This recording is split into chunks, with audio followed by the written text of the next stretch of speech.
ברוכים הבאים לעוד חרוז בשרשרת סיפורי 555 מבית היוצר של יעל מילו. היום אנחנו בתוכנית 555 סרנדיפיטי שהתחילה דוקטור טילמן, תמרה טילמן, בה מספרים על אירוע אקראי, אירוע שקרה שלא במקרה, משמעותי בחיים שלך והשפיע עלייך ועל אנשים אחרים. בקיצור, מקרה סרנדיפיטי. אנחנו נתבונן במקריות הזו בעיניים של פילוסופיית יקום מקביל. גם את בוגרת וגם אני בוגרת של יקום מקביל,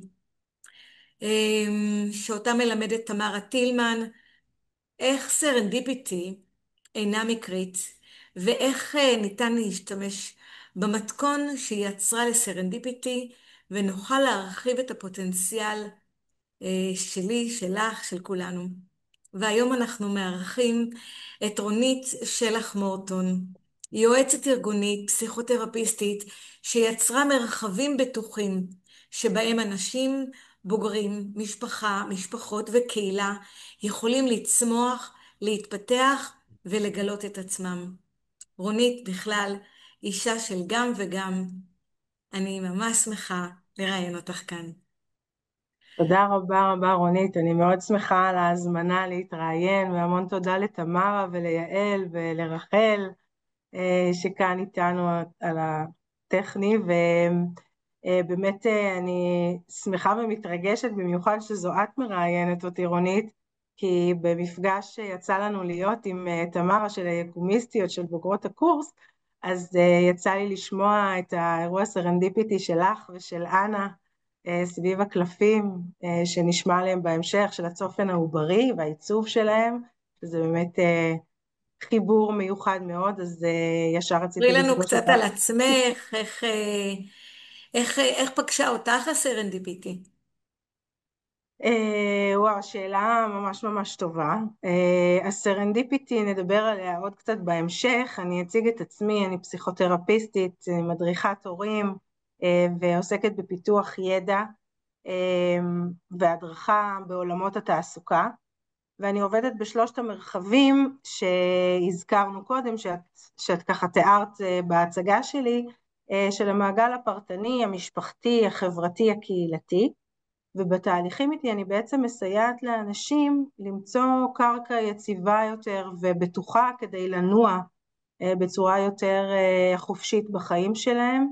אנחנו בסביבה מורכבת, מלאת אי ודאויות וכאוטית, שבתוך הדבר הזה יש הרבה הרבה הרבה מקום לסרנדיפיטי אם רק מקשיבים ורק ערניים לכל האפשרויות, אבל המסעות האלה צריך לצאת מתוך מקום של ביטחון, ובאמת מי שמגיע אליי מוצא בעצמו, אני מסייעת לו בעצם למצוא בתוך עצמו את הביטחון ואת היציבות ואת העוגן הפנימי שלו, כדי שיוכל לפתוח דברים וכמו שאמרתי לצאת למסע של גילוי גם של עצמו, גם של הסביבה שלו, ולהסתכל באור אחר על המציאות. אנשים שמגיעים אליהם בדרך כלל מגיעים עם איזשהו כאב או עם איזשהו קושי, ובעצם משם אנחנו יוצאים למסע של מציאת עוגן של ביטחון ויציבות כדי לנוע בתוך הסביבה הלא ודאית שהיא החיים שלנו, ולצאת לעשות את זה ולמצוא חיים עם תחושת ערך ומשמעות יותר נשמע גדולה. מרתק. תודה רבה. אני רוצה לשאול אותך, איך היום אפשר לעזור לנערים ובני נוער בכלל ולמשפחות שלהם ליצור מרחב בטוח? מה זה? מה זה להיות במרחב בטוח היום?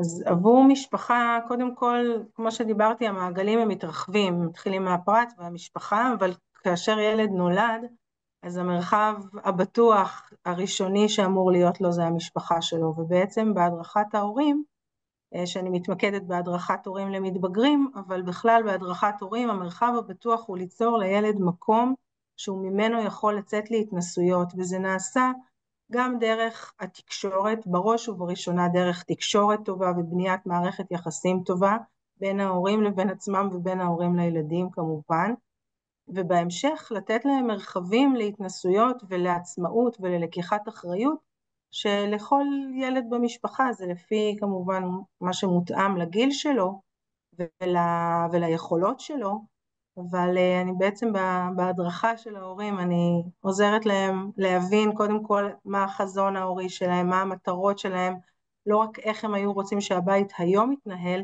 אלא קודם כל איך הם רואים את הילדים שלהם כאנשים בוגרים, ומתוך זה בעצם ביחד אנחנו גוזרים את המשמעויות שיש לזה ביום יום, בבית, באופן שבו מקימים את הילדים בבוקר, איך שולחים אותם למסגרות החינוכיות, איך מקבלים אותם, במה הם עוסקים, מלבד הלמידה או הגן, ואיך התקשורת בבית נעשית. וזה המקום בעצם שבתוכו אני גם נותנת להורים ידע והבנה, כל גיל עם מה שמתאים לו. גיל ההתבגרות הוא גיל עם הרבה מאוד אתגרים, המשמעות שלנו כהורים משתנה, הסערות הפנימיות, אם אנחנו מדברים על יציבות פנימית בגיל ההתבגרות, הסערות הפנימיות לפעמים הרבה הרבה יותר גדולות מהסערות בחוץ, וצריך לייצר את האיזון ואת הוויסות, ובהדרכת ההורים אני עוזרת להם להבין איך הם יכולים להיות שם גם כמנהיגים וגם כעוגן עבור הילדים שלהם, עם הרבה התנסויות של סביבה בטוחה והרבה טעויות בתוך מקום אוהב, בטוח ומאפשר. אני סקרנית ממש, אחרי שמצליחים לאפשר לבני נוער ולמתבגרים לחיות במרחב בטוח, איך מצליחים לתת לקהילה שלמה תחושה שהקיום שלהם מקום ומרחב בטוח. איך זה, במה זה שונה? זאת שאלה טובה, אני חושבת שהאתגרים אחרים, רק שבמקום המשפחה מכניסים את המילים או את המושג של ארגון או של קהילה, ובכל מקום כזה האתגרים קצת אחרים, אבל העקרונות מאוד מאוד דומים. אנחנו רוצים לאפשר ולייצר תקשורת בין התושבים או בין העובדים באותו ארגון, לייצר תקשורת טובה ומיטיבה, שזה נכון גם למנהלים כמובן, וגם לעובדים בינם לבין עצמם, וליצור סביבה שהיא מאפשרת חדשנות ויצירתיות, מתוך המקום גם של תקשורת, אבל גם של מציאת היציבות והביטחון והיכולות, לראות כל עובד, כל אדם עם היכולות שלו. בתוך מרחב קהילתי זה לעודד הרבה מאוד מפגשים, גם רב דוריים, גם של השונות שקיימת בתוך הקהילה. כמובן לזכור שהמרחבים האלה צריכים גם להרגיש בטוחים ונעימים מבחינת המרחב הפיזי, אני לא מומחית בזה, אבל שיהיו מוארים, שיהיו מזמינים, שיהיו באמת מקומות שהם נגישים ונעימים לחברי אותה קהילה. תודה. יש לך סלוגן, רונית, יש לנו, אני אשמח שתגידי אותו באנגלית, אבל אני אקריא לך אותו בעברית. אוקיי. מקן עוטף לרשת ביטחון תומכת. ביטחון פנימי שהופך לחוסן קהילתי, שתומך ביטחון פנימי. אני צריכה תרגום. אז כן, יכול להיות שאני צריכה קצת לפשט את זה, אבל הרעיון שעומד בבסיס הדבר הזה באנגלית זה באמת נשמע קצת יותר טוב. From safety nest to safety net.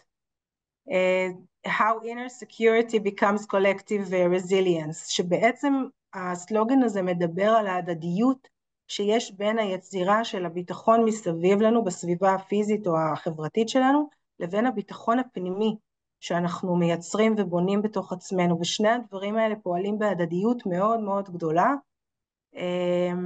אדם כדי לבנות בתוכו את העוגן היציב והבטוח זקוק לסביבה, דיברנו על המשפחה, על ההורות, וכדי שהוא יוכל אחר כך להמשיך ולהיות חלק פעיל בקהילה או בחברה שהוא נמצא בה, בוודאי מתבגרים, הם צריכים גם להרגיש שייכים ולפעול בתוך הסביבה שהם קיימים בה. עכשיו, לפעמים בכל מיני גישות זה עלול להישמע אולי כאבסורד, אבל ככל שאדם תורם ונותן לסביבה, לחברה ולסביבה שבה הוא נמצא, ככה תחושת הביטחון, היציבות והערך הפנימי שלו גדלה. זה לא סותר, אלא זה ממש בונה אחד את השני. אז אני רוצה עוד קצת לדייק ולהגיד ולשאול, כל הזמן אומרים שעכשיו כל אחד עסוק בעצמו, ושכל אחד בתוך ביתו, ופחות מסתכלים על הסביבה, ויותר חשוב לנו מה קורה למשפחה שלנו הפרטית. אז איך באמת הופכים משהו פרטי מלחשוב רק על עצמי, שגם ככה זה קשה לחשוב רק על, לחשוב על עצמנו זה קשה.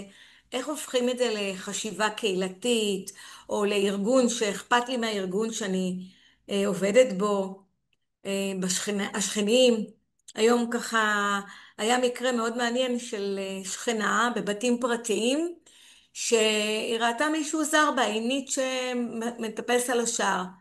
וכל השורה פתאום שאלו אותה, את מרגישה לא בטוחה? את רוצה עזרה? אבל אם זה לא מקרה כזה, איך גורמים לנו להסתכל על האחרים? איך באמת את עושה את זה? אני חושבת שהאמירה הזאת של קדושת האינדיבידואל היא עומדת במבחן המציאות בכלל בעולם ובישראל בפרט בשנתיים האחרונות.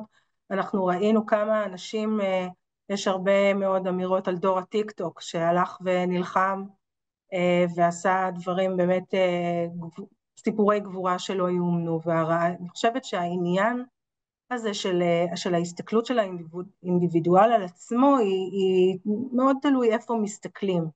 אם אנחנו נסתכל על מה שקרה בישראל בשנתיים האחרונות, ובעיקר אחרי הטבח של השבעה באוקטובר, וראינו שאנשים כדי להציל את עצמם מהכאב הנורא שכל החברה הישראלית הייתה בו, היו חייבים לצאת ונרתמו להמון המון יוזמות אזרחיות שבאמת פעלו בצורה יוצאת דופן במשך מעל שנה, וחלקן ממשיכות עוד עד היום. ואנחנו יכולים בעצם לראות שהיציבות והעוגן נוצרו על ידי זה שלקחתי חלק בעשייה שהיא חברתית, שהיא תרומה, שהיא פעילות למען אחרים. וילדים מגיל כלום ראינו אותם לוקחים חלק בפעילויות המשמעותיות האלה לטובת החיילים, לטובת המפונים, לטובת האנשים שנפגעו במלחמה. ואני חושבת שדווקא אם אנחנו מסתכלים בעיתות מצוקה כל כך גדולות, כמו שאנחנו חווים בשנתיים האלה, אפשר לראות את החיווט המאוד מאוד בסיסי וראשוני של אנשים. אנחנו בני אדם, אנחנו בני אנוש, אנחנו שורדים כשאנחנו חלק מחברה, ובעצם העוגן הפנימי שלנו והביטחון והיציבות קורית כאשר אנחנו חלק ממשהו שהוא גדול מאיתנו, כמו החוליה הזאת בשרשרת, החוליה היחידה ב-555, אולי היא משמעותית, אבל היא לא משמעותית כשהיא חלק משרשרת כזו. נכון. אני אחזק את דברייך, ואני אומר לך ככה בסיפור אישי, עוד אחד קטן, שאחותי הקימה חמ"ל בזיכרון, וזה פשוט מטורף שהיא סובלת מפיברו ומהמון המון כאבים, והם פשוט לא היו קיימים במשך כל השנתיים האלה. אז אני וואו, ממש מחזקת את מה שאת אומרת. הנתינה הזאת היא החלימה ואפשרה לה ממש המון, מרפאת. ממש מרפאת. אמ, יכול להיות, אני רוצה ככה לשאול אותך, שזה שאת מגיעה מהקיבוץ ואני מגיעה מהעיר, אז לי יש קצת יותר ספק. יכול להיות שזה שגדלת גם בלינה משותפת, אמ, האם מכאן המקריות, או מכאן הדבר שאת בוחרת לשים עליו את הדגש בעשייה שלך? אני חושבת שזאת שאלה טובה, ומכיוון שאנחנו נוף ילדותנו, אז אני מניחה שיש השפעה מאוד משמעותית לאופן שבו אני גדלתי. גדלתי בלינה משותפת, בקיבוץ, וזה לטוב ולרע. אני נולדתי לתוך קבוצה. מיד, כאילו כמו שמדברים על סיפורי תאומות, אני מיד הייתי חלק מקבוצה, כבר בגיל 3 ימים, הייתי חלק ממשהו שהוא לא רק אני, ולא רק המשפחה שלי, והייתי שייכת לקבוצה כמעט כמו למשפחה שלי, אבל זה לא אבל, והגדילה שלי, החינוך שלי, אני חוויתי את חוויית הילדות שלי בקיבוץ כמקום מאוד מוגן ובטוח ואוהב, במשפחה עם קשרים מאוד מאוד טובים בתוך המשפחה, למרות הלינה המשותפת, וזה שהייתי כחלק מקבוצה, לטוב ולרע, עיצב גם את מי שאני היום. אז אני חושבת שהסיפור הזה של אופן הגדילה שלי, כן, עם השנים הבנתי שזה חלק מהכוח שלי גם לראות את שלושת המעגלים האלה, ושההדדיות הזאת יש לה כוח, יש לה ערך. אנשים יכולים למצוא את העוצמות שלהם הרבה פעמים, דווקא כשהם חלק ולא רק כשהם מסתכלים רק על עצמם בתוך עצמם. אז אפשר להגיד שהבית הוא המיני קיבוץ. גם אבא, והבא, אימא ומלא אחים זה כזה קיבוץ כן, זה שנותן לנו ומפתח לנו מיומנויות כאלה של לראות. בכל מקום. זה נכון, יש אנשים שמחוברים לקבוצה ופחות מחוברים לקבוצה, ונראה לי ששאלת על המקריות, ונראה לי שהלכתי רחוק עם המעגלים והגענו לילדות, אבל את, רונית, מדברת על זה עוד מעגל אחד פנימה, נקרא לזה, עוד מהרחם, עוד מטרום הלידה, וממש היום יש לי צמרמורת כשאני מזכירה את זה, כי ממש הבוקר הייתה לי את הזכות לחוות איתך את המין מפגש הזה עם הצופן העוברי, והתרגשתי מאוד מהגילוי הזה שהיה לנו, שהיה מאוד מאוד מדויק ומחובר גם לעשייה שלי, ואני אשמח גם שתגידי, שתספרי על הצופן העוברי, על השיטה ועל הכלי, וגם אם תוכלי לשתף למה לך כל כך חשוב שמאמנים ומטפלים כמוני יכירו את הכלי וישתמשו בו. וואו, היה לנו בוקר באמת משובח היום, נכון. כשהתכוננו למפגש הזה, ושמעתי אותך, הקשבתי לך, ושמעתי את המילה ביטחון, ושמעתי את המילה ביטחון, וכמטפלת ומטפלת, וכמי שמנחה מטפלים, אני הבנתי שאני חייבת לעצור, ואנחנו חייבות לגלות, מכיוון שכשאנחנו בתוך הרחם, אנחנו עובר, ידוע, והיום גם המדע וגם הרפואה אומרים, זה הזמן בעל ההשפעה הגבוהה ביותר על מי שאנחנו. אנחנו מתכוננים כשאנחנו ברחם ליציאה שלנו החוצה. אז בטח אם את בת קיבוץ, את יוצאת כבר אל החיים, אל החוויה הזאת של הקבוצה, את יודעת כבר מה יש שם בחוץ. ואז אני שואלת אותך, כשאת ברחם, מה את מבטיחה? כי אנחנו יודעים שעובר לא מוגן ברחם, הוא חווה את כל החוויות של אימא, בפיזי וברגשי. אז כל מה שאימא אכלה, אסור לעשן, אסור אלכוהול, כי זה מגיע ישירות אל העובר, אבל גם מה שאימא הרגישה. את הרגשת את הדבר הזה, את הנחיצות הקהילתית, את המשמעות, את הביחד, את הרגשת את זה. ואת יצאת עם המסר הזה לעולם, אני אבוא ואני אחזק את הביטחון, אני אחזק את הקהילתיות, אני אתן לזה מקום. ואז שאלתי אותך, מה הבטחת בהסכם העוברי שלך מול מערכת היחסים שלך עם ביטחון? וזאת הייתה תשובה גם לך וגם לי, שלא תכננו נכון. מאוד להתרגש מקרית מזה. שלא במקרה. מאוד מקרית שלא במקרה, ונשארנו ללא מילים. כי השיטה הזאת עוזרת למטפלים לפענח זמן בחיים, רגע בזמן, שעוד לא היו בו מילים. לעובר אין מילים, הוא לא יכול לצעוק. אמא, יש רעש בחוץ, אני צריך שקט. הכל מגיע דרך רטטים ותחושות, ובעזרת התהליך הפענוח, אנחנו יכולים לגלות משהו שיכול לפתוח לך דלת. למה אני כל הזמן כל כך חשוב לי להגיע לבני נוער, לילדים, להורים, למשפחות, ולגעת דווקא ברובד של הביטחון? ופגשנו את זה היום. אז הצופן העוברי הוא כלי שפשוט יכול לעזור למטפלים לגעת בעולם הרגשי, ואני קוראת לזה להיות תומך ותומכת רגשית בשיטת הצופן העוברי. איך באמת לגעת בשכבה אחת מתחת לילד הפנימי. כשאת הולכת לבני הנוער, ואת יודעת שהם גם היו בני 3, ועכשיו את תיגשי לשם, ואת תדעי שהם גם היו עובר, ויש לזה השפעה. השאלה שלך תשתנה. ההתייחסות שלך כבר תגיע ממקום חדש. זאת נקודת המבט החדשה, נקודת מבט נוספת, שעוזרת לנו לעזור לאנשים להבין את ההתנהגות שלהם, את התגובות שלהם, ואת מה שהשפיע עליהם. ומה שקרה מעניין, זה לנו זה מרתק. הבוקר השפיע על שתינו. ממש. וזה ממש מחבר אותי גם באמת למפגש הזה שהיה לי עם תמרה,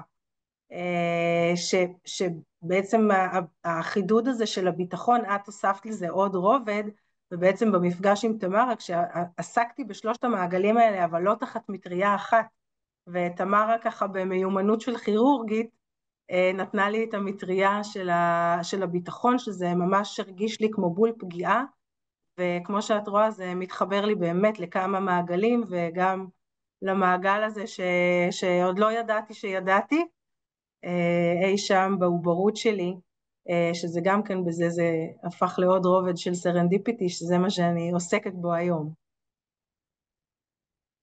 אני רוצה ככה לחזק אותנו, את שתינו.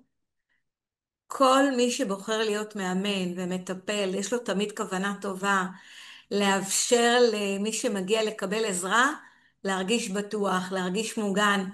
ואני חושבת שמה שפגשנו היום זה היכולת הזאת שתרגישי מוגנת כשפתאום אנחנו יורדות לעוד שכבה מתחת לצופן העוברי, לרדת לעומק, למה מוצפן בתוכך. וזה היה ממש מבחינתי מקריות. לא תכננתי, לא חשבתי על זה ב8 בבוקר, גם אני ואני לא. גיליתי את מה שתמרה אומרת, לעשות את הניתוח הנכון. אז השיטה הזאת עוזרת לעשות את הניתוח הנכון ולגעת בנקודת אור, ובאמת להיות באיזושהי חוויה שמאפשרת צמיחה. גם לך זה אפשר וגם לי. לגמרי. כי גם צמיחה וגם אני חושבת שינוי, דיברנו על זה שבעצם יש פה אפשרות לבחור מחדש, יש את ההסכם ויש את איך זה נראה עכשיו בחיים, נכון? שזה... את רוצה לספר איך זה נראה עכשיו בחיים עבורך ביטחון? כשאת הולכת ללמד ביטחון, איך זה נראה עבורך היום? מערכת היחסים עם ביטחון? אז מה שעלה באמת מהשיחה של רונית ושלי, זה שאם הגעתי עם איזשהו הסכם שחתמתי עליו של סדר וארגון ולאהוב את הדבר הזה, אז ההסכם החדש או ההזדמנות החדשה, היום זה היה ממקום של גם הרבה מאוד חושים, של משהו שהוא רב חושי ושל לידה מחדש, הייתה תמונה של אוזניות על בטן עם חיוך מאוד מאוד גדול, והמילה שמלווה את זה זה ללטף. ואני חושבת שזה הזמנה להגיע עם הרבה יותר רכות לתוך הסיפור הזה של הביטחון, ולא משהו נוקשה אולי של סדר וארגון, אלא משהו רך, קצת כמו מים שמלטפים סלע. וואו. אז הרגע הזה שאנחנו מבינות שכשאת עובר בתוך בית של קיבוץ, יש הכל סדר, הכל מאורגן, הכל ידוע, מי עושה מה, ויש תפקידים, ויכול להיות שאת שומעת את זה ואת אומרת, כן, ככה זה ביטחון, אבל אני אצא לעולם ומערכת היחסים שלי תהיה ממקום רך. אני אביא את כל החושים, אני אביא את כל היכולת גם לגעת, גם להרגיש, וגם לתת ידע וחוכמה, כי כל מה שאת למדת ואספת בדרך כלים, את מביאה אותם. והפעם, דרך כל החושים, גם מה אפשר לשמוע, מה אפשר לראות, איך אפשר להרגיש ביטחון, ואיך אפשר להריח ביטחון. לגמרי, לגמרי. אז אני ממש מרגישה את האסימון, עוד אסימונים נופלים, רונית, ככה תוך יואו, כדי השיחה שלנו. אז אני לא מוותרת על המפגש הפיזי שהבטחתי לעצמי איתך איזה בהמשך. כיף. אז תודה רבה. אירחנו היום את רונית שלח מורטון, שיוצרת מרחבים בטוחים לאנשים ולחברות. תודה לך רונית, תודה יעל, תודה תמרה על כל מה שלא ידענו שאנחנו יודעות עכשיו, ועל המקריות שיוצרת לנו את החיוך הזה שמרוח לנו עכשיו על הפנים, ואנחנו ממש, לא מצליחות להשתלט עליו, זה מין תחושה כזאת שאנחנו מרגישות בבית, כי גם נגענו, בבית, לא, סליחה, כן, כי נגענו במשהו כזה עמוק. ממש, וגם אני מרגישה הוקרת תודה, גם על ההזדמנות של השיחה הזאת, וגם על תודה רבה יעל ותמרה, גם על ההזדמנות וההזמנה. זה גם כשמתכוננים לשיחה, אז לכאורה יודעים מה הולך לקרות, אבל הנה, קורים פה גם דברים קצת אחרים מהתכנון, וזה מרגש. ופותח ומשמח. אז המון תודה על המרחב הבטוח הזה, להתנסות במשהו חדש ולהכיר עולמות חדשים ולהיות חלק מהשרשרת הכל כך מרתקת וחשובה הזו. חמש, חמש, חמש. עוד חרוז במשפחת סיפורים אישיים מבית היוצר של יעל מילוא. ולדעת לחרוז חרוזים ולהשחיל, זאת מיומנות מוטורית שאנחנו צריכים אותה בכל מקום בחיים שלנו. אז תודה תודה רבה. רבה. תודה רונית, תודה יעל.